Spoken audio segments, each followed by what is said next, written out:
Railway group D 2026 की परीक्षा के लिए एक और महत्वपूर्ण सामान्य ज्ञान व सामान्य विज्ञान के प्रश्नावली वीडियो हम लेकर आ गए हैं। नमस्कार दोस्तों, मैं प्रवीण सत्संगी सर आप सभी का एक बार फिर से बहुत बहुत स्वागत करता हूं प्रवीण क्लासेज यूट्यूब चैनल में। दोस्तों, आज की वीडियो में भी हम लोग देखने वाले हैं मोस्ट इंपॉर्टेंट सामान्य ज्ञान और सामान्य विज्ञान के कुछ अति महत्वपूर्ण प्रश्न जो आगामी रेलवे ग्रुप डी की परीक्षा के लिए बहुत ही महत्वपूर्ण होने वाले हैं। तो आप सभी से एक रिक्वेस्ट करूंगा कि इस वीडियो को आप लोग अंत तक जरूर देखें, एक एक प्रश्न को अच्छे से समझें और याद करें। तो आइए दोस्तों, आज की क्लास वीडियो हम लोग शुरू करते हैं। पहला प्रश्न है, इनमें से कौन सा रोग मच्छरों द्वारा वाहित नहीं होता है। दोस्तों, बताने कि इनमें से कौन सा रोग मच्छर के द्वारा नहीं होता है, तो आप लोग याद रखेंगे टाइफाइड। ऑप्शन डी इसका सही उत्तर होगा। जी हाँ दोस्तों, टाइफाइड रोग मच्छरों के द्वारा होने वाला रोग नहीं है, आप सभी याद रखेंगे। टाइफाइड जो है जीवाणु जनित रोग है। कैसा रोग है? जीवाणु यानी कि बैक्टीरिया से होने वाला रोग है। बाकी विकल्प में तीनों फीलपाव यानी कि फाइलेरिया, पीत ज्वर और डेंगू ज्वर, ये तीनों दोस्तों मच्छरों के द्वारा वाहित होता है, लेकिन टाइफाइड जो है मच्छरों के द्वारा वाहित नहीं होता है। तो हमारा ऑप्शन क्या हो जाएगा? हमारा सही उत्तर क्या हो जाएगा?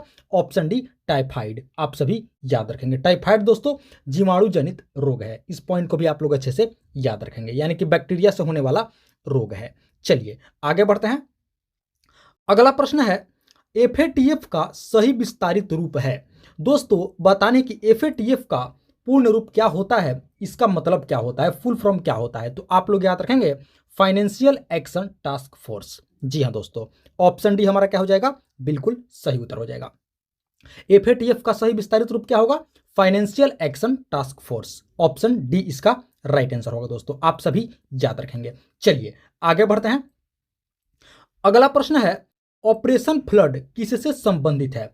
दोस्तों, ऑपरेशन फ्लड से आप सभी याद रखेंगे दूध के उत्पादन में वृद्धि करना। जी हाँ दोस्तों, ऑप्शन ए इसका सही उत्तर होगा। ऑपरेशन फ्लड किससे संबंधित है? तो दोस्तों दूध के उत्पादन में वृद्धि करना ऑपरेशन फ्लड का उद्देश्य था। आप सभी याद रखेंगे। ऑप्शन ए इसका सही उत्तर होगा दोस्तों। चलिए आगे बढ़ते हैं। अगला प्रश्न है, लोकटक जल विद्युत परियोजना किस राज्य में स्थित है। दोस्तों, बताने की लोकटक जल विद्युत परियोजना किस राज्य में है, तो आप लोग याद रखेंगे मणिपुर। ऑप्शन सी इसका सही उत्तर होगा। लोकटक जल विद्युत परियोजना किस राज्य में है, तो आप सभी याद रखेंगे मणिपुर राज्य में है दोस्तों। आप सभी को दोस्तों बता दें कि लोकटक नामक एक झील भी है। लोकटक झील यह भी कहाँ है? मणिपुर राज्य में स्थित है। आप सभी याद रखेंगे। और लोकटक जल विद्युत परियोजना भी मणिपुर राज्य में स्थित है। चलिए आगे बढ़ते हैं। अगला प्रश्न है, ईरानी कप का संबंध किस खेल से है। दोस्तों, बताने कि ईरानी कप किस खेल से संबंधित है, तो आप लोग याद रखेंगे क्रिकेट से। ऑप्शन बी इसका सही उत्तर होगा। ईरानी कप किस खेल से संबंधित है, तो आप लोग याद रखेंगे क्रिकेट से संबंधित है। चलिए आगे बढ़ते हैं। अगला प्रश्न है, साइटोलॉजी में किसका अध्ययन किया जाता है। दोस्तों, बताने कि साइटोलॉजी में किसका अध्ययन होता है, तो आप लोग याद रखेंगे कोशिकाओं का अध्ययन होता है। जी हाँ दोस्तों, ऑप्शन सी इसका सही उत्तर होगा। साइटोलॉजी में कोशिकाओं अर्थात सेल का अध्ययन किया जाता है। ऑप्शन सी हमारा क्या हो जाएगा? बिल्कुल सही उत्तर हो जाएगा दोस्तों। चलिए आगे बढ़ते हैं। अगला प्रश्न है, वर्धमान ट्रॉफी किससे संबंधित है। देखिए दोस्तों, अब बताने कि वर्धमान ट्रॉफी का संबंध किससे है, तो आप लोग याद रखेंगे भारोत्तोलन से। जी हाँ दोस्तों, ऑप्शन सी इसका सही उत्तर होगा। वर्धमान ट्रॉफी किससे संबंधित है, तो आप लोग याद रखेंगे भारोत्तोलन यानी कि वेट लिफ्टिंग से। भारोत्तोलन का मतलब होता है वेट लिफ्टिंग। वर्धमान ट्रॉफी इसी से संबंधित है। ऑप्शन सी हमारा क्या हो जाएगा? बिल्कुल सही उत्तर हो जाएगा। चलिए आगे बढ़ते हैं। अगला प्रश्न है, निम्नलिखित में से कौन सा एक कोशिकीय जीव नहीं है। दोस्तों, बताने कि इनमें से कौन सा एक कोशिकीय जीव नहीं है, तो आप लोग याद रखेंगे इसका सही उत्तर होगा केंचुआ। ऑप्शन ए इसका राइट आंसर होगा, अर्थवर्म। जी हाँ दोस्तों, केंचुआ क्या है? एक कोशिकीय जीव नहीं है। बाकी अमीबा, पैरामीशियम, जीवाणु, ये तीनों दोस्तों एक कोशिकीय जीव है, लेकिन केंचुआ क्या है? एक कोशिकीय जीव नहीं है। तो ऑप्शन ए हमारा क्या हो जाएगा? बिल्कुल सही उत्तर हो जाएगा।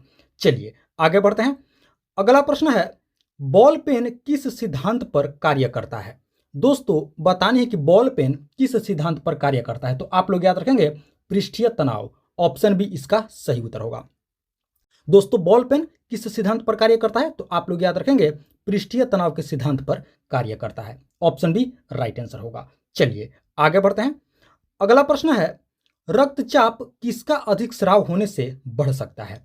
दोस्तों बताने है कि ब्लड प्रेशर किसके अधिक स्राव होने से बढ़ सकता है, यानी कि ज्यादा हो सकता है? तो आप लोग याद रखेंगे थायरॉक्सिन। ऑप्शन ए इसका सही उत्तर होगा। दोस्तों ब्लड प्रेशर अगर थायरॉक्सिन की स्राव ज्यादा होता है तो ब्लड प्रेशर क्या हो सकता है? बढ़ सकता है। किस स्राव के अधिक होने से?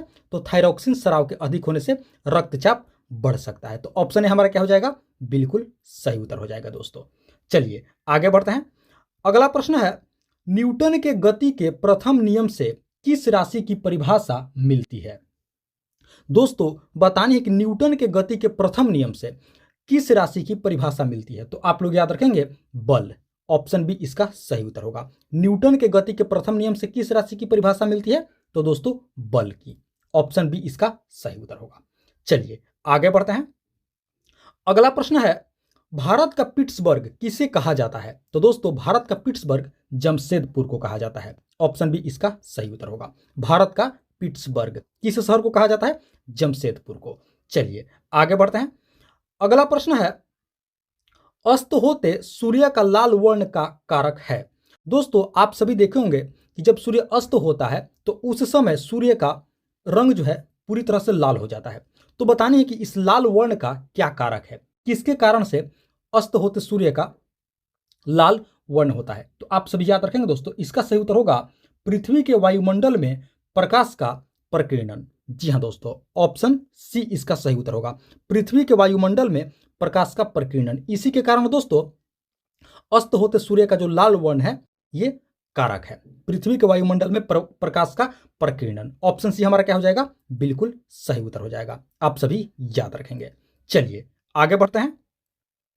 दोस्तों अगले प्रश्न से पहले आप सभी से एक रिक्वेस्ट करूंगा कि अभी तक आप लोगों ने इस वीडियो को एक लाइक नहीं किए हैं तो दोस्तों आप लोग इस वीडियो को एक लाइक जरूर कर देंगे।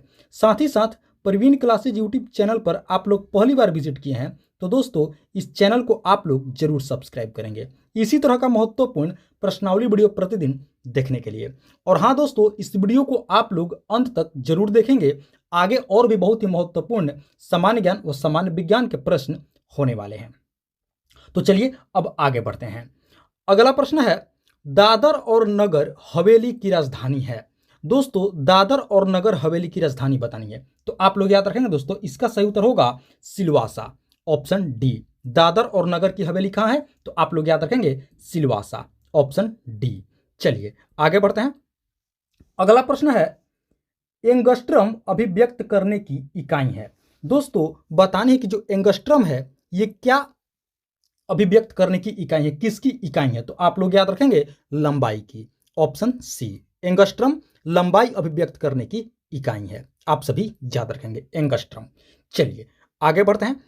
अगला प्रश्न है, एक जेट इंजन किस सिद्धांत पर कार्य करता है?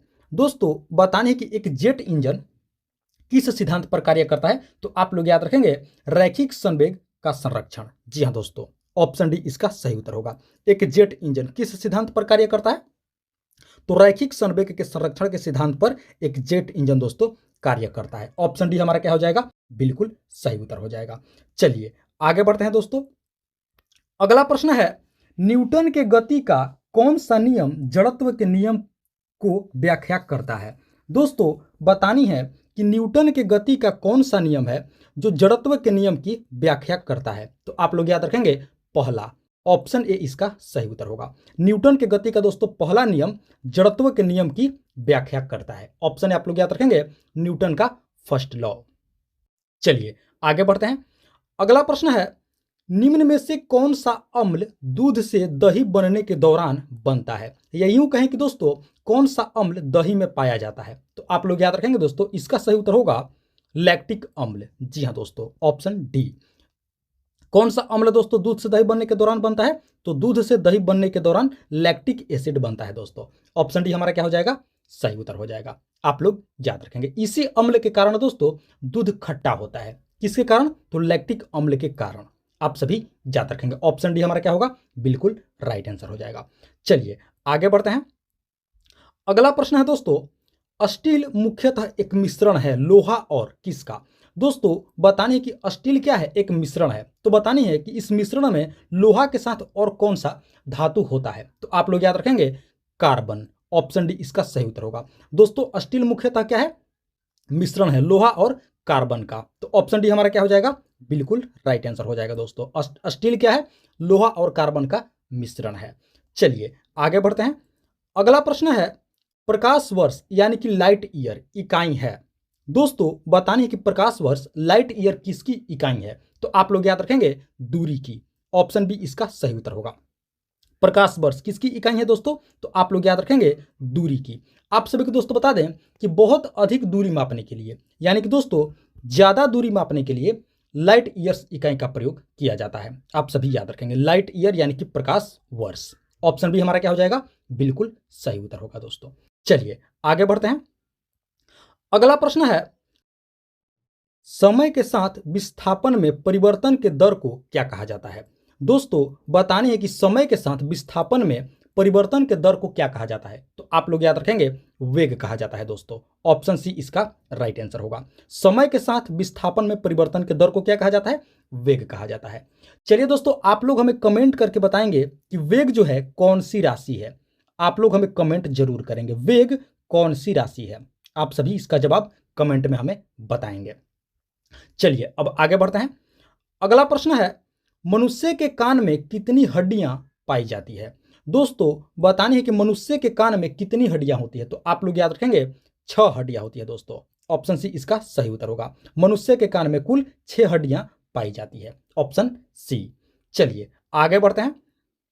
अगला प्रश्न है रक्त में कौन सी धातु पाई जाती है। दोस्तों बतानी है कि रक्त में कौन सी धातु पाई जाती है। तो आप लोग याद रखेंगे लोहा यानी कि आयरन। ऑप्शन डी इसका सही उत्तर होगा। रक्त में कौन सी धातु पाई जाती है, तो आप लोग याद रखेंगे लोहा धातु यानी कि आयरन पाई जाती है।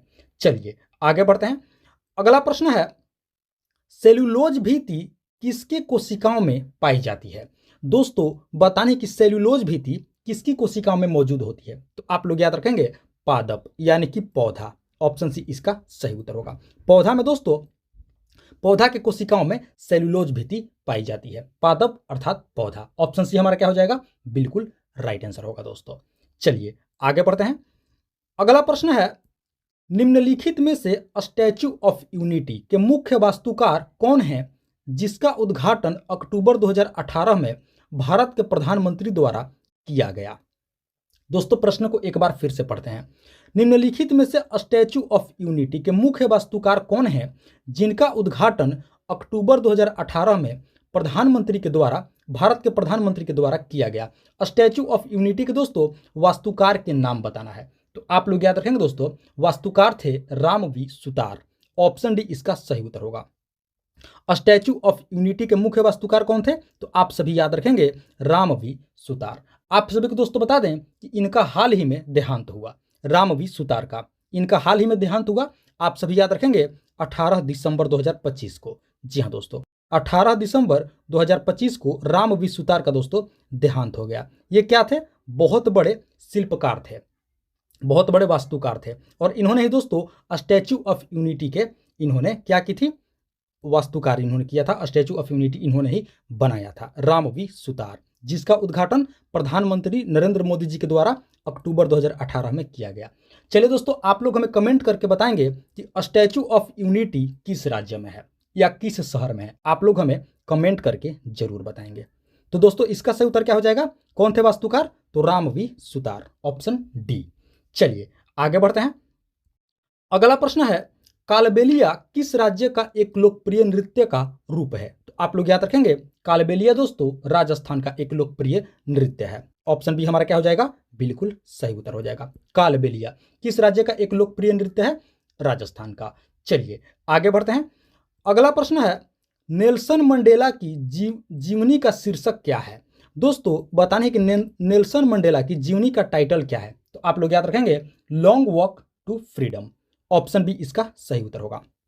नेल्सन मंडेला जीवनी की शीर्षक क्या है, तो आप लोग याद रखेंगे Long Walk to Freedom. Option B इसका राइट आंसर होगा। चलिए आगे बढ़ते हैं।